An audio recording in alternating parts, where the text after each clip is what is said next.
I think that the single best thing that you can do to improve your language across the board, even in terms of like pronunciation, whatever it might be, is just native immersion. Thanks for checking out the first episode of the Immerse Podcast.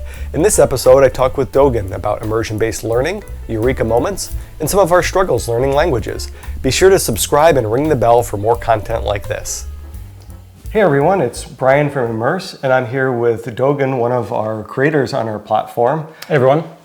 And we're just going to be talking today about language learning in general and the future of Immerse and how we're using it together. Yeah, the tools that we've developed to hopefully aid some people in their language studies.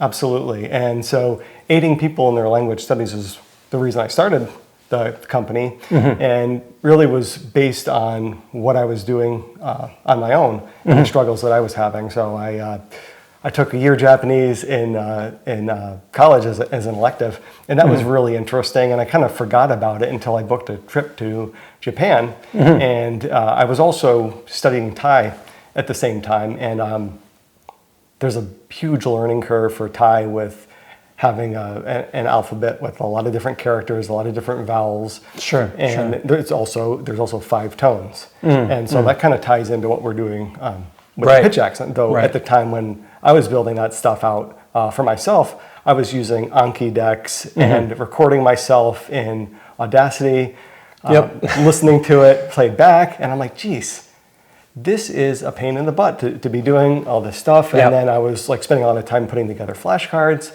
And so I started working on my own little program. And at that time, I was also managing a manager for a software company. I was getting a little bit burned out at my job, and I was kind of like looking for the next project to do. Sure. And so I just decided I'm going to do this thing. I registered a Immerse.io, and I started building out tools. And the first thing I did was really for one-on-one lessons, but then at some point we pivoted to the self-guided instruction, and I figured there's a lot of creators out there like you that are putting out awesome content, and it'd be great if they had an easy way to create courses. So sure, I agree. And we were looking for some kind of complementary tool to the course that we have on Patreon. Perhaps we can get into exactly what that tool is a little bit later, but maybe you could talk a little bit about your first kind of days developing the course, but then also how we got to know each other, the connection there. Yeah, like a lot of the stuff I was doing in Anki, I was just like going through, YouTube videos, listening to YouTube. The other thing was that I'd like to do more of with Immerse in the future is like one-on-one lessons. So I was studying with a tutor, and that really was helpful because I was spending like 2 hours a week just free-flowing conversation. Right. But the thing that was lacking was like a curriculum. The tutoring was great, but it lacked structure. And so what I really needed was a teacher to say, okay, these are my personal goals. I'm going to Japan, and I want to be able to have a casual conversation with someone at a bar. So what can you do to help me get there? Sure. They were happy to have the weekly tutoring sessions, but I didn't really get this is what you ought to be studying. And so I was preparing a lot of the materials for myself. And that was like one of the ideas that drove me to start Immerse was that need for something where you're working with a private tutor so that they would be able to, add in vocabulary and different things like that. What we kind of have now is something where a language influencer or creator can come in and build a course. Eventually, we'd like to open that up to more different kinds of teachers, maybe schools and institutions. But there's only so much you can do at one time, and this is what we're focusing on now. Okay. Well, one of the things that I thought was very interesting about the initial discussions that we had was, and I've talked about this a little bit on my Patreon, but one of the discussions that's being had in the language community right now is the importance of immersion. And I 100% stand by this. I think that the single best thing that you can do to improve your language across the board, even in terms of like pronunciation, whatever it might be, is just native immersion. The more that you listen to natives speak the language, the more that you're going to improve your own listening, reading, not necessarily reading, but all aspects of the language. That being said, and this is something that I've had occur maybe 3 or 4 times during my language studies, and it's always been kind of accompanied by like an aha moment. But one of the kind of tenets of the immersion-based approach is that, well, of course, there are different levels of kind of intensity. Some people want to get like the absolute best that you can ever get. And with that approach, some people say that if that's your goal, restrict all output for at least a year, if not closer to 2. Because if you start doing output early on, then you might develop some bad habits that would be difficult to fix later on. On the other hand, there are some people in that same immersion community that say, well, some outputs are okay. You still want to, generally speaking, get used to the sounds of the language, get used to the flow of the language before you do a significant amount of output. But there's also so many learners that are kind of doing a classroom/immersion-based approach where, of course, they'll go to a class and they'll study Japanese there for like a day or an hour a day or something like that. But then they'll go home and they'll try and immerse them. They'll try and listen to 3 or 4 hours of native Japanese movies, whatever it might be. This is kind of the approach that I tried to take when I was in university. I had Japanese classes. The first teacher that I ever had was a non-native speaker. His Japanese was phenomenal, but he wasn't a native speaker. And of course, one of the things about the classroom setting is that there was a lot of trying to master the grammar and vocab that we were being taught that day, and that involved speaking with the person sitting next to you. Right. Next to you. We had these things when I was studying Japanese, and it was memorize this dialogue. And so I struggled in that class because I could never memorize the dialogue, even though like I understood the grammar and the verbs and everything. And it was just kind of like a diversion from what we were actually trying to do, which was like learn how to use the language in context, not like we're not training to be actors here. Right. Yeah, exactly. But one of the things that I've found is that the more I learned, the more I leaned into the immersion-based approach, well, certainly, again, across the board, the better my Japanese comprehension became, for sure. And I think, obviously, as well, the more native speech that I listened to, because I was already living in Japan when I really was leaning into it, so I was necessarily speaking a fair amount of Japanese each day. But one of the very interesting things that happened to me, going kind of back to the original point of why I think tools that you can use to test your own speech can be so valuable, is that I've talked about this moment several times, but when I was learning about pitch accent from my Japanese teacher at university, I thought that the Eureka moment was going to come through listening to her say the right patterns and then purposely say the wrong patterns and say more or less like listen to the difference. Like here's the correct one, high, low, low. Here's the incorrect one, low, high, high. But it actually wasn't until I tried mimicking what she was saying and then she would give me feedback that I was able to hear them properly. And it was such a weird kind of moment. Again, I thought that just the input and just being taught would be enough, but I actually couldn't even perceive the difference between a couple of the patterns until I tried to say them. Right. And I think it was like the forming of that synapse or whatever it might have been, but that was actually when the light bulb moment went off, when I said the wrong one, and then she said, no, you're saying it like this. Try and say it like this. I tried. Didn't work. She said, okay, try and do it a little bit more like this. Tried, got a little bit closer. She gave me more direction. And the more direction I got, the closer I got. And then once we finally got to a point where she said, that's it, you said it. Then because I was like conscious of how it was being said, I don't know exactly what happened, but that is when I started being able to hear it as well. And because of this, before I get to that, I've also found that the same thing can happen when it comes to listening comprehension. And what I mean by that is I've had many moments,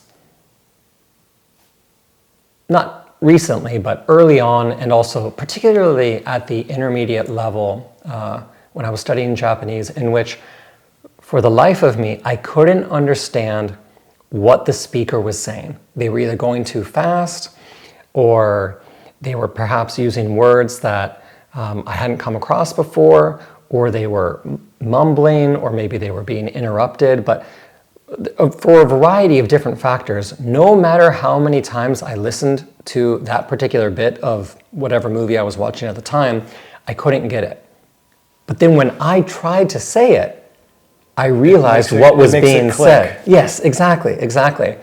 And so it's kind of this interesting thing where I think that, again, the immersion-based approach is the gold standard. That being said, I do think that moments of output can greatly supplement this, immersion-based approach. I had a similar approach to you, or similar thing happen when I was like learning. Okay. I had a tutor that was, most of my tones were good, but I had trouble with low and high tone, because it's just like, you get your mid-tone, which is sort of like, the bass line, and then you've got a rising tone and a falling tone. And those were kind of easier because there's like a start point and an end point. But like with the low and high tones, you just sort of got to start out lower or start out higher. And I didn't understand where that point was. And my teacher would always be like, low tone. I'm like, I think I am doing a low tone, but I wasn't. Yes. It wasn't actually until we started working on the pitch curve tool that like some of those on Immerse that some of those particular words that I had trouble hitting the pitch right, I was able to see it right away. And then within like a few iterations of practice, like now I can pronounce that word. So you kind of had your own Eureka moment after developing these tools by yourself. Right. There was a particular word that I was struggling with, and do you remember what the word was? I don't remember what the word was, but it was a low tone word. Okay. And pretty much, if it was a low tone word, most of them I had trouble with. Okay. Just like one of those things that different people get stuck on different things, but Sure. like instantly, I was able to greatly improve my pronunciations. It's not perfect, but it was just being able to see it and hear it at the same time. It just like made it click. And the same thing with the Japanese phonetics course on Immerse. It was when you see the curve or the spectrograph, whatever you want to call it, you get that instant feedback, and with hearing it, you can just like get it dialed in once you realize what you're doing. Absolutely. And some like it feels weird when you have to like when you're in a language like English, we don't normally use pitch in the same way, and so to have to go up an octave or a half an octave, it's not something that we do normally. But when you can see it's part of inflection, but not part of the word structure. Right. And one of the things that's come up with people using the tools is like, why is my pronunciation flat?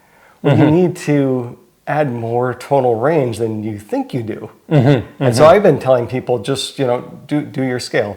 Do, re, mi, fa, sol, la, ti, do. And you'll be able to see like a nice straight line. Yep. And pretty much everybody can do that. And then they say, oh, yeah, okay, yeah, I can do that. So I just need to figure out how to, do that. And by just going through the tools, it takes people, different amount of time.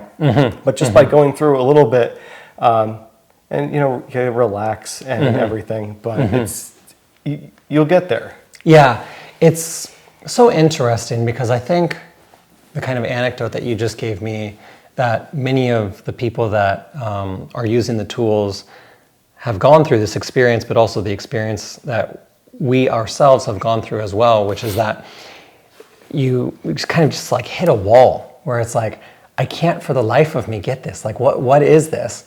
But then you have, again, like that Eureka moment. But the reason I kind of bring that up is because one of the interesting discussions that I keep seeing, again, kind of more related to language learning in general, an immersion-based approach is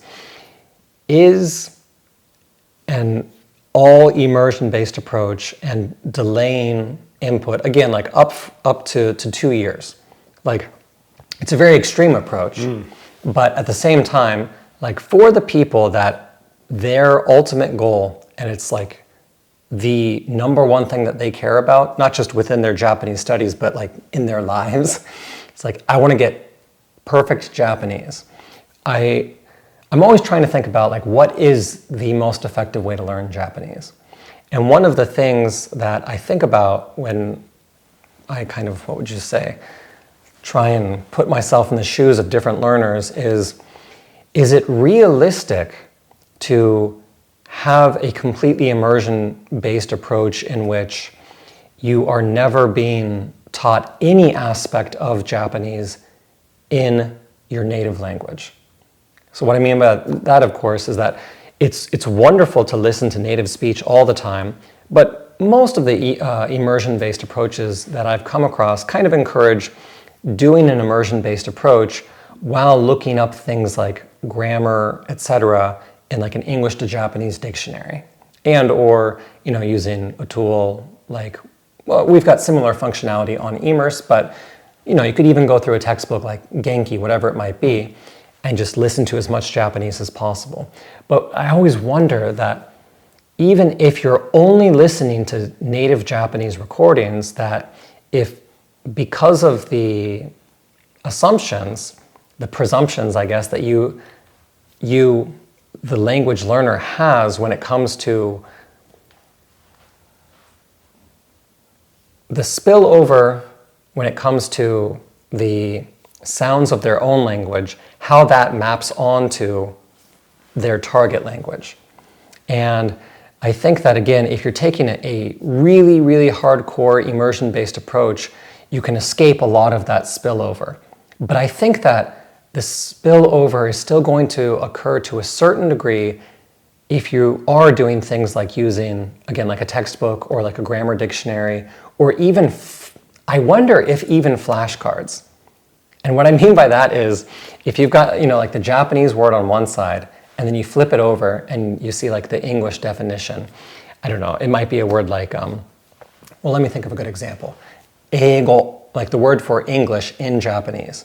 If you flip that over and then you see, again, English, you've got like a distinct English sound in there, like the English L, right? And, well, not all of the sounds, but there's a fair amount of sounds in English that just do not exist in Japanese and vice versa.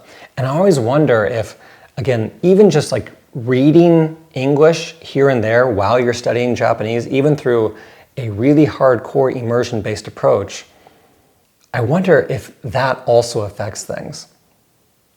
In the sense of, again, like one of the things that I struggle with in my Japanese is the Japanese R sounds. I know everything there is to know about the sounds, but I still, unless I concentrate, I can't say them properly, most of the time. Again, like if I really like, okay, I'm gonna do it, then I can get it. But I think that oftentimes, like how do we even explain this sound to Japanese learners without the issue of spillover happening? And what I mean by this is, we have to refer to the sound somehow. So do we just straight up say, now I'm going to talk about the Japanese R sounds, or now I'm going to talk about the Japanese dagyo, which is this, and never mention that it's like kind of close to an R, but it's fundamentally different from an R, and kind of has some similarities with L's in certain circumstances, but still distinctly different from the L. And again, this all kind of comes back to, is it realistic, I think, when I try and put myself in the shoes of the typical language learner, but someone who is very passionate about Japanese, to expect that they'll be able to, even if they're trying their absolute best to pursue an immersion-based approach, to not experience any of that spillover. I feel like when you're looking at words, especially like katakana words, those were the ones that are the most difficult for me because I'm inclined to, because it's similar to an English word, or in some ways very similar, and it's difficult to avoid pronouncing it with English sounds. Right. But I think like the fundamental issue, like really diving into that, is like when you're learning katakana, for example, like I suppose the ideal way to learn it would be you just see the katakana and then you just hear a native recording. And I guess again, like the argument would be that if you see like the katakana ka, you wouldn't see like an English K-A associated with it because, well, despite the fact that this is what we tried to do with the Thai reading course. So we have really? a Thai reading course, Reading Thai Made Easy, and I found that when I was learning to read Thai, I developed a lot of bad habits because there's many sounds in Thai that don't exist in English. So, there's like a transcription of like, it kind of sounds like this, but not really. That's like the closest approximation. And then you develop a lot of bad habits. So if you can just like hear the sound and try to learn how to reproduce it first rather than seeing the transcription. And then of course with Thai, there's not even a standard one that the government. Really? There's like a main one, like Royal Thai Standard. I forget all the different ones, but there's so many and they're inconsistent and they don't all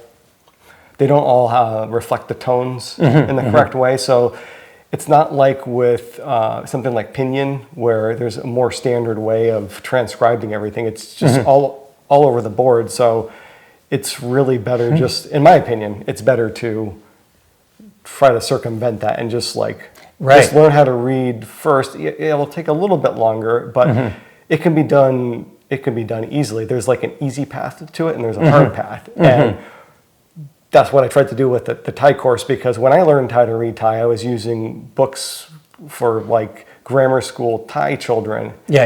And so it was a really steep learning curve. Like people say that Japanese is like a hard language to learn. Like Thai has a much steeper learning curve. Like do you think across the board from beginner to advanced level, or is it like the barrier to entry? It's the barrier to entry because you've got to learn the alphabet, and then the sounds are different, and the vowels, like there's clustered vowels, which means there's a vowel surrounding a consonant. They're on top, they're below it, and there's no spaces in between words. There's just spaces in between sentences. So there's a lot of different things, and then there's the tone marks as well, and then. There's words from Bali and Sanskrit, and there's lots of irregular rules. So there's many different things that to learn how to read. Like if you go through the Reading Thai Made Easy course, that'll probably get you to be able to read 98 to 99% of written Thai. But there's a lot of irregular words that you're just going to have to learn how it's pronounced because they don't really follow the typical rules. Yeah, that's so interesting. I think so much of it comes down to the premise is it's the most effective way to learn any language is to learn it as you would learn a language as a child, as a baby. Again, just through hundreds of thousands of hours of input. But again, the question is it realistic to expect that someone can do this? Because if you are learning your first language, as in the same way that I'm teaching my daughters how to speak English, but then also, they live in Japan right now, you realize that it's actually, from the learner's perspective, it's very much, input based. And in that sense, it kind of feels deceptively passive. But when you are being raised by any kind of guardian figure, whether that's a traditional mother-father family, or whether you only have one, guardian, or whatever it might be. And I've learned some interesting things about this, but parents have not parents, but adults have the ability to unconsciously, they have the innate ability to speak at just the right level to improve it's like the perfect level to allow the learner to understand everything that's being said, but then also slowly increase the vocabulary at the same time. And so, again, when you do learn your native language, 99.99% of people are going to be doing it in that particular setting where they have the guardian figure, the family, whatever it might be, that is raising them. I think it was called the optimal zone of development. Mm-hmm. Like the parent or guardian, whatever it might be. They're always speaking unconsciously at just the right level in terms of like articulation, the way they're articulating themselves, grammar, vocabulary, etc., etc. It's like you don't realize that you're slowly adjusting, that you're no longer saying like, drink? You want a drink? Like it's now, okay, would you like some milk or would you like some orange juice? And it just gets like slowly more complicated. Sure. But when you're trying to do like an immersion-based approach, you don't have that person, right? You can immerse in. So I think this is kind of the fundamental difference between what would you say, immersion-based approach once you are already past adolescence, or maybe, I don't know, in your early teens, whatever it might be, and the approach that we take as we're brought up from, the moment that we're born. And I also think that this is why the comprehensible input is really pushed within the immersion-based community, because it kind of lines up with that principle. You want to kind of be listening to a certain extent. You want to be in that optimal zone of development. The difference, of course, is that when you're learning actively, as opposed to kind of passively through a parent or whatever it might be, just as part of life, you have to necessarily allocate part of your time and effort into going out and making that zone by yourself. Again, it's like if I am just starting to study Japanese and I don't know what like the best thing to study is, there is an argument to just listen to native Japanese. Like you'll slowly get the hang of it, whether it's slow or fast or complicated or like comedy, whatever it might be. But again, most of the time people are going to say you want to be in that zone where you can kind of understand some of the things that are being said, most of the things that are being said, but you're still being challenged a little bit. But again, that complicates things because you have to go out and find exactly where that zone is. And I think that there's a lot of interesting opportunities potentially going forward in terms of like creating a tool that does that. Everyone learns at a different rate, and that's why having different kinds of tools that people learn different ways. Some people are more visual, some people respond better to audio. So having something where the student can kind of drive a little bit, and tying that back into Immerse is why we have. You put together a course on Immerse that kind of matches what you have on Patreon, so someone can do the Patreon course in conjunction with the Immerse course. But if they do, one or the other, they're still going to be getting something out of either one. But then all the content that we use in the Immerse course, like someone can go back through that and study it in different ways. So they can go through and if they didn't know some of the vocabulary, they could go through and just do vocab flashcards. They can, so that's like the aspect of language learning tools. One aspect I think is important, just the ability to kind of self-select what you want to do based on what's important to you. Right. And if you're married to somebody that speaks a foreign language and you want to be able to communicate better with your in-laws, that's like one use case. And another use case is like, my trip to Japan.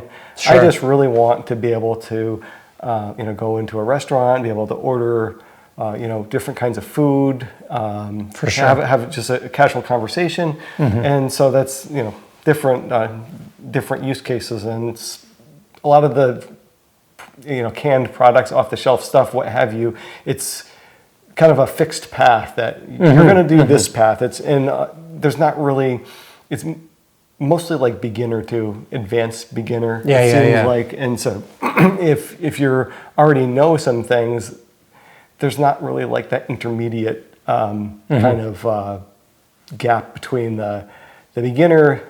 There's nothing for intermediate and then like advanced. I think that might be a little bit easier because it's just like developing more vocabulary, and you can you can facilitate a conversation in that language already. So Sure.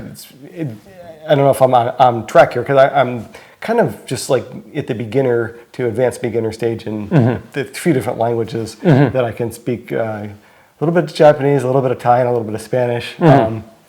Hopefully I'll get there to fluency Sure. at some point. But now that I'm doing this tool, it's like taking away it's another language. it's taking away a lot of my study time. So Sure, yeah, I mean, absolutely. Incorporating some output in the form of whether it's tools that give you feedback in terms of your pronunciation, or I imagine that going forward in the future, a lot of people are going to, once tools like ChatGPT or whatever it might be get to a point where they can keep up at a normal conversation speed, I imagine they'll be able to take the role of the parent and, more or less be like, oh, you got to stop there. It's actually, it's not am and I, it's this, I don't even know. I just remember I used to say that. I can't remember what I used to mix that up with. But again, having that hand that comes in and stops you and leads you in the right direction, I think that we're on the road to getting there. And I think that what we've developed on Immerse with, whether it comes to the meaning-based flashcards, the reading-based flashcards, but in particular, I think that for the people that are interested in improving their pronunciation, but potentially also their listening, because of, again, that Eureka moment experience that I talked about earlier, I think that there are a lot of people I know that there are a lot of people out there, because I've had multiple students that have gone through my course that have told me this very thing. And many of them are actually people that are at a very high level of Japanese, that got to that level before learning what pitch accent was.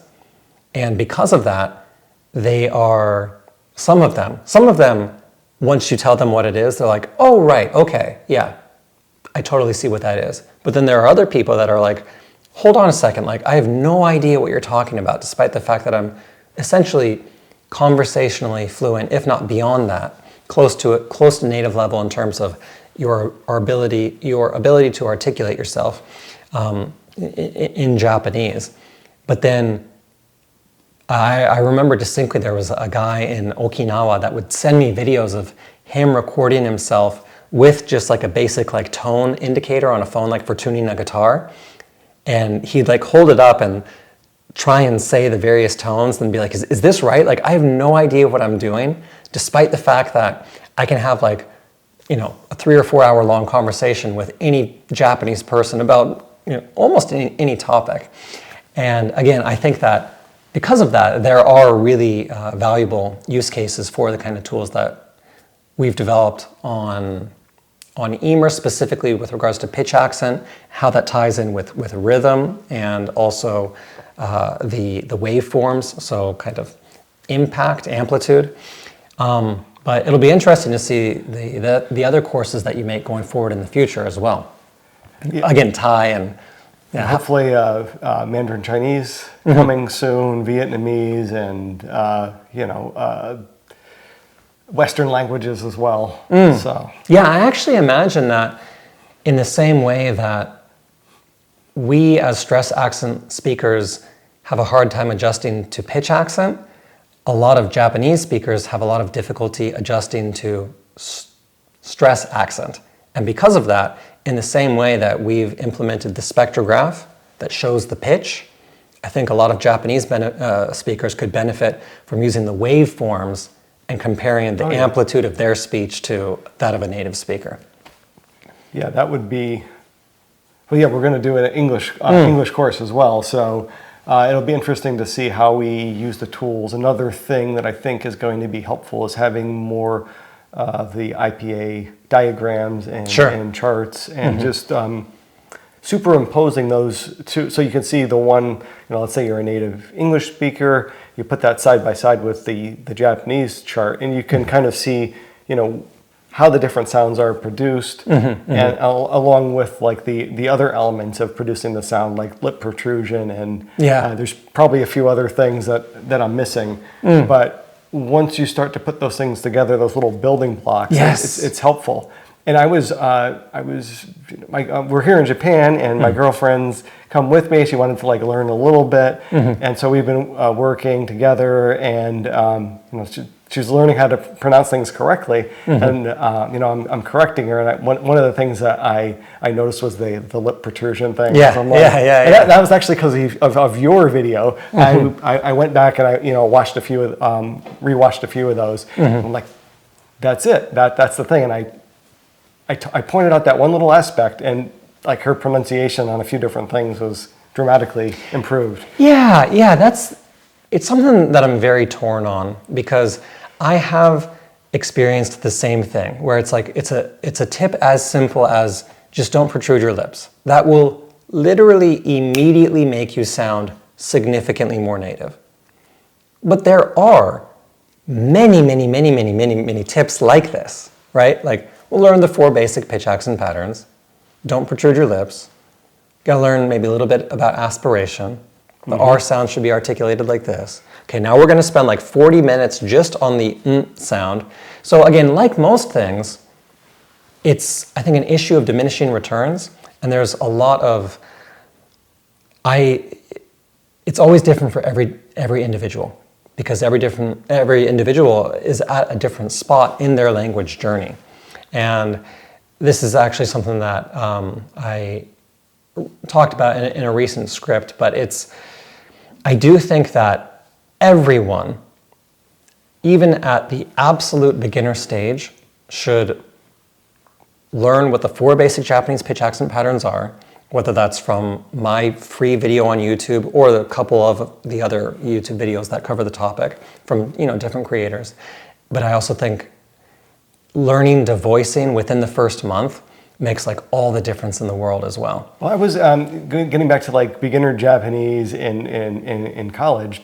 We were taking this class, and I don't remember discussing phonetics at all. And I actually had an interesting opportunity because one of my friends in the class had a Japanese wife, and he invited me over to study. And so we were doing our dialogues, and I was asking how was my pronunciation. It's like, you sound very foreign. But she wasn't able to articulate what I needed to do. Exactly. This is such an interesting point, which is that natives have the ability to pick up on what's wrong, but they don't know what the learner needs to hear in order to fix the issue. And it's one of the reasons that Natsumi Sensei, the Japanese instructor that we have working on Patreon, is such a valuable asset for us. But again, also why I think that what we've developed on Immerse, or the pitch accent videos in general, can be truly useful for, again, I hesitate to say absolutely everyone, because there's always going to be outliers, but the whole approach that I took with my course is, what is the tool that I wanted that could kind of break down these quite difficult to understand concepts without a linguistic background? Like, give me like the 2-sentence summary of the rule. But at this point, I'm kind of repeating myself when it comes to the different ways that I think output can potentially supplement a primarily immersion-based approach. But maybe in closing, you can briefly mention some of the new features that we're rolling out on yours. Yeah, sure. So one of the features we just rolled out is the dual graph, which is available in the mimic drill right now. We'd like to get it rolled out to the other lessons. But it shows an amplitude graph above the pitch graph, so that if maybe you're struggling with too much aspiration, like that was the thing that I was on one of the lessons struggling with. I don't remember what that particular word was that I was having trouble saying. Gakusei ga. Student. Yeah. It sounded good to me. And being able to have that dual graph there was more helpful in seeing what I was doing. Yeah, so just to briefly clarify exactly what that is, by default, Immerse is going to show the spectrograph, which is the line that indicates pitch. But there's also the functionality in Immerse to show the intensity, kind of the loudness at which you are speaking. Right. And this is the wave form, and it's a different graph. And the new update that we've rolled out, well, for the mimic drill at this point, but we're going to roll out for across the board in the near future will give learners the ability to choose whether they want to see the spectrograph, the pitch line, the waveform, so the loudness, the amplitude line, or a combination of both. Both stacked on top. And we also rolled out posts. Yes, so posts is going to be a way for creators to just engage with students a little bit more. Maybe things that don't fit into a lesson can go into a post. So, if there's an additional topic you want to maybe say a little bit more about, that's a place right now that could be used. Yeah. One good thing, a great use case for posts is that we are trying to constantly add to Immerse in the form of additional word lists that can be used across a variety of different parameters. But of course, there is already a fair amount of content on Immerse. So we have many word lists kind of already. And because of that, if you are logging in one day and then you log in again the next day, but you haven't but there's no notification that says we've added this, you might just miss it. Yes, there's been a bunch of stuff that's added since we launched, and if you're on the Discord, you may have. I've been posting on Discord when the release notes come out and what we've done, little bug fixes along the way, but we'll be able to communicate that a little bit better through posts as well. Sure, yeah, it's kind of a place for creators to talk about different aspects of language learning, but then also to let users know about updates and additional functionality that we're running out, or that we're rolling out. Exactly. Okay, well, great. It was a pleasure to talk to you today, Brian, and I'm looking forward to providing even more useful tools for our students going forward. Awesome. Thanks for sitting down and having a chat.